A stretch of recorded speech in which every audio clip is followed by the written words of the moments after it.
So we're almost done. We're on 533, which is an example section. So for this one, we're going to consider the unilateral shift u plus on L squared z plus. And this was defined back in 4.36 if you need to go take a look at the definitions again.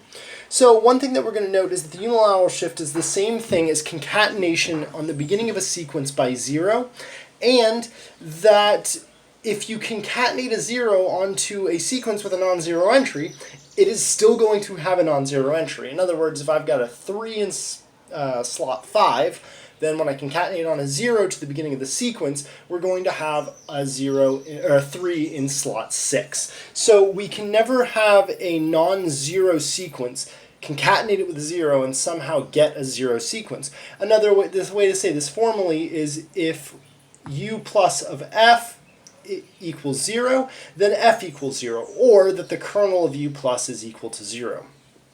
Now, in the past chapter, we showed that, in chapter 4, we showed that the adjoint of u plus was the shift in the opposite direction, or the truncation of the first term of a sequence. So if you have a sequence that's A1, A2, A3, A4, ... then the new sequence will be A2, A3, A4, A5. So you just chop off that first term.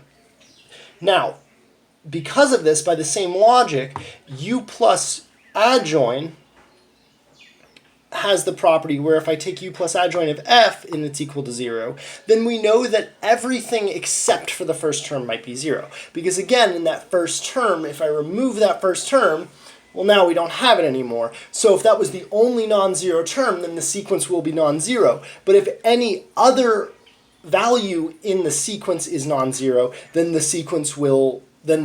shifted sequence will also be non-zero. Or another way to say that is that the kernel of the adjoint of the unilateral shift is the span of that sequence where E naught is some non-zero value. So what does this tell us? So since we have that u plus is an isometry, we get that the range of u plus must be closed. And this implies that u is a Fedholm, and it tells us that j of u plus is equal to -1. And that follows from the fact that the span of this is going to be a one-dimensional subspace, and obviously 0 is a zero-dimensional subspace. So we're going to end up having j of u plus being 1 or 0 minus 1. So we now have its value. Now in the next and hopefully last video, possibly 2 more, we're going to be working with the generalization of the unilateral shift operator, which we're defining right here. It's going to be u plus of n, and we define that to be u of n, u plus n, when n is greater than 0, and u plus of negative n, of the adjoint negative n, when n is less than 0.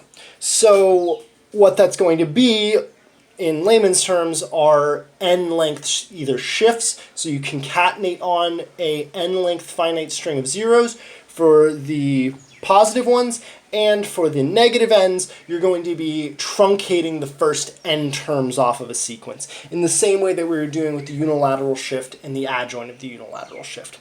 So we'll finish this up in the next video, hopefully. See you in a sec.